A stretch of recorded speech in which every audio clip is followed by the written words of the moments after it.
There is our next competitor who represents China, 15-year-old Shiqi GAO. She's 10th after the short program. Had a good season last year, and she'll need a 103.48 to take the lead. And Shiqi has given huge scores in domestic events. She didn't have the short program she was hoping for, but her quality in class was really evident even in that start position.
Shiqi GAO, representing China, struggles through her free skate. And Ted, I'd mentioned the huge scores that she'd received at the Interclub Stage 2 in China. That was in July 16th. I just felt, as we see her teammates cheering her on, that Shiqi was just really struggling to get over her right side in the rotational position. Everything looked, as I said to you, off her discombobulated, not on axis. And thus you could see her having to disconnect from the program. There was a long, long setup for each of the jumps. She mentally tried to regather. Even that triple loop to open the program, tight. She finds her right side in the air. There's the triple lutz. That was more organized. Up into the triple toe, a little bit too far forward, and she had to flip out of that element. And here she comes for triple Salchow, hands above the head, but things are just not fluid and easy. She's strong, she's capable. There's the double axel, lovely into a nice move, entrance into the spin, and here's another triple Lutz later in the program, and way off. Let that upper body go way too early before the timing of the pick.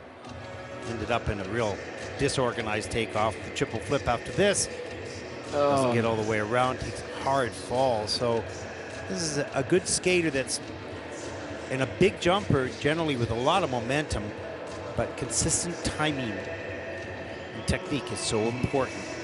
So we see some of the choreographic portion of the program late. And you know, here when we see the choreography, even there on that forward outside edge, she's got an elegance there. She could spiral, good split jump, Godina Bauer. She has all the transitional content to push composition component high, but that on this occasion had, well, it seems was sacrificed while she tried continually with each of the jumping passes to find that rotational position comfortably. And I could hazard a guess for Shiqi as to why that's happened at this event. Sometimes with skaters at 15 years of age, it's just a tiny bit of growth, and then it just changes the axis point, the core. It's a really good point, Mark. And I think we don't know how much they've grown, but we know that that happens, particularly in juniors. And so you lose a little bit of the coordination and timing, but you get it back once your body settles down and you stop, the growth spurt. So absolutely. It's an adjustment period, a big adjustment period. Let's take a look at the scores for Shiqi. It is 91.02. That is 6th in the free program with a total competition score of 145.20. Put her currently into 4th place for the moment.